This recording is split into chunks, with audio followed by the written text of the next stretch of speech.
Hi, this is Dr. Jason O'Connor from O'Connor Chiropractic.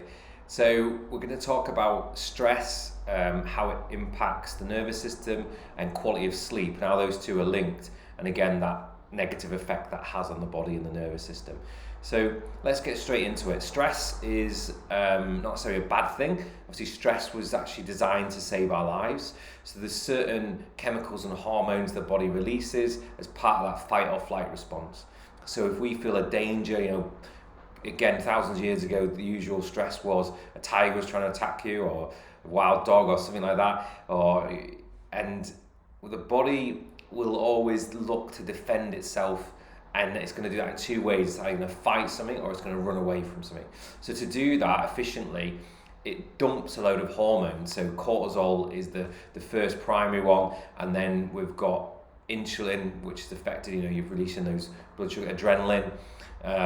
You even change things like the thickness of your blood, so you start releasing HDL cholesterol to make your blood thicker, so in case you get injured, you don't bleed to death. So there's all these amazing, instant things that happen to help you survive that moment, and that moment may last 2 minutes, 20 minutes, but it's to survive that which enables you to continue on, and that's what it was designed for. Now, unfortunately, modern day life, there's not many tigers, wild animals attacking us, but we then get exposed to chronic stress. So that could be work, it could be our relationships, it could be everything that's going on with COVID, so for instance, and it's that chronic exposure which then creates fatigue in the system. And it's amazing how then that your body can't sustain that constant release of these stress hormones, and the changes in the body can be quite significant. So the digestive system goes off. So people know if you're chronic stressed, you can the acid levels in your stomach, you can get stomach ulcers, IBS. So again, you're not absorbing nutrients as well. So then that creates another stress load on the body. The sleeping situation. So you don't tend to sleep as deeply or for as long, and quite broken sleep. Then the muscle fatigue that leads to, because your postural muscles are affected. So, and we can always go and start treating the symptoms. So often people, all right, your blood pressure's gone up because of stress, so we'll then put on blood pressure meds, or the cholesterol level's high, let's put on statins. So we're chasing symptoms, they're not thinking, well, why is that occurring? And when you get into this chronic cycle of the body using too much energy, using too much hormones, so many other subsystems are then affected. So we talked about the digestive system, but the immune system's affected, and we get to the spiral of poor health. And it's understanding, well, how do we get out of that? Now, I see it every day, because in their posture, you can see someone who's stressed. So people just think about what it's doing in their head, but it's a chemical imbalance in the body which leads to physiological changes. So people are coming in this rounded, protected posture, their jaws are tight, they're getting tension headaches.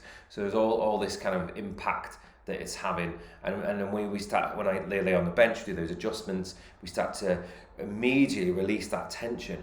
And what's happening is their physiology is changing. With the adjustment, you shifting the body from that fight or flight state to a more kind of calmer state.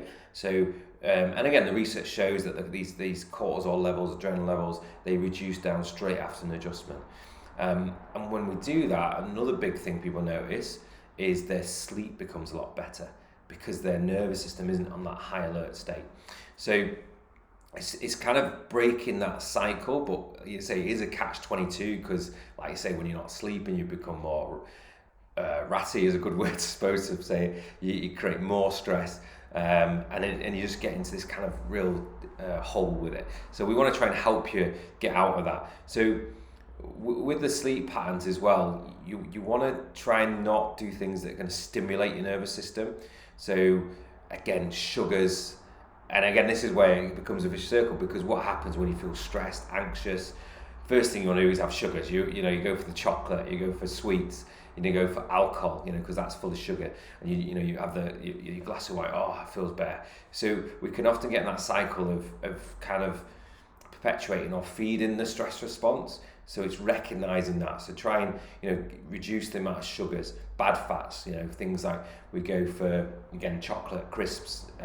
Try and put good fats and nuts and good sugars, things like fruit, and that'll help calm the nervous system down and give it what it thinks it needs, without you creating more of a problem for yourself.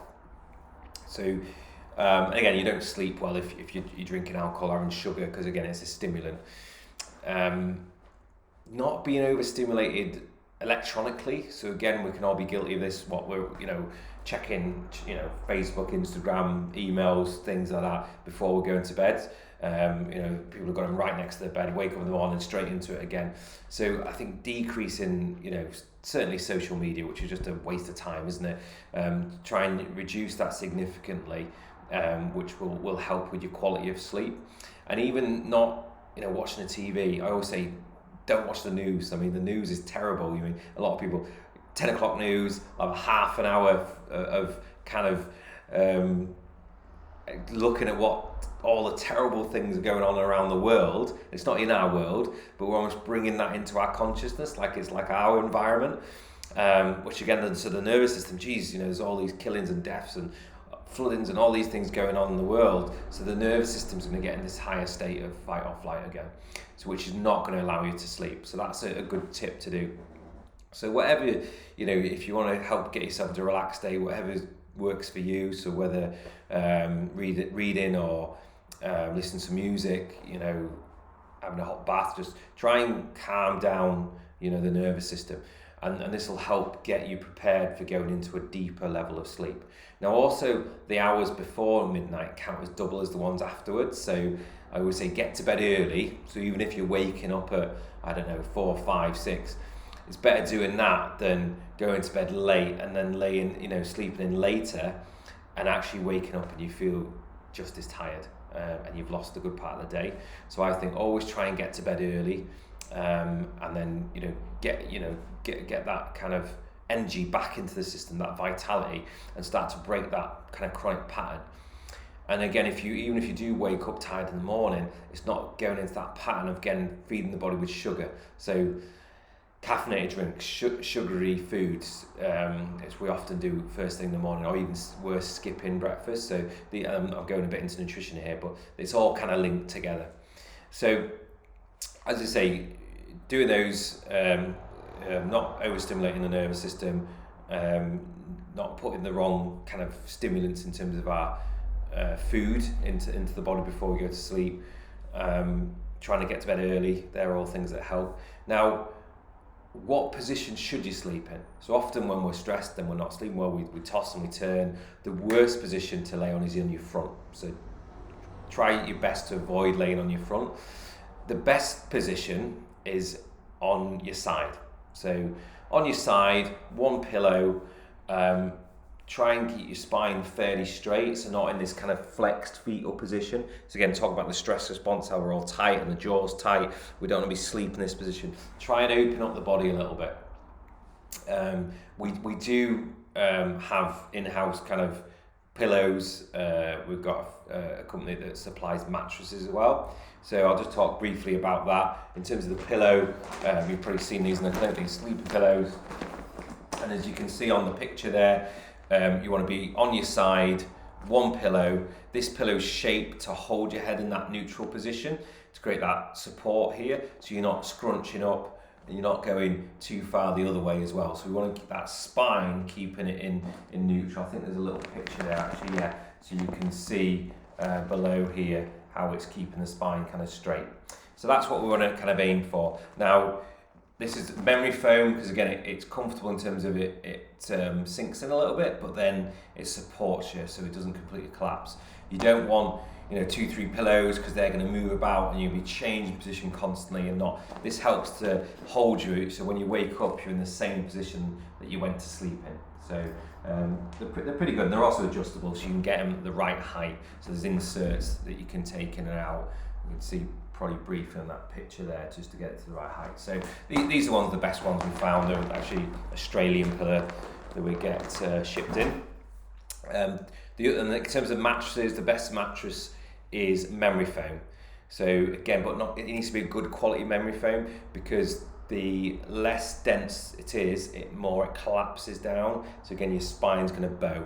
So the higher density foam. So we've got a supplier that does they actually say it's for bad backs. I think everyone should have it, not just people with waiting until you get a back problem. Often you lay on the soft bench, and, oh, it feels great, but actually it's terrible to support your spine. So, you know, the firmness is what you need, but you want that balance. So that's why the memory foam is quite good, because it's quite comfortable, but it's really supportive. So as I say, we've linked in with this company that does a high density one. It's the same foam as like Tempo, which you've probably heard of. So they're quite good. So again, if you want any more information, or you need a new mattress, talk to us about it, because we can definitely recommend it's one that's going to support you in the right position in bed. So as I say, you've got your pillow set up, you've got your right mattress, you get into bed early, and it's crucial. I mean, you spend a third of your life in bed, so it's important that you get it right, because it'll have a massive impact. So see it as an investment in your health.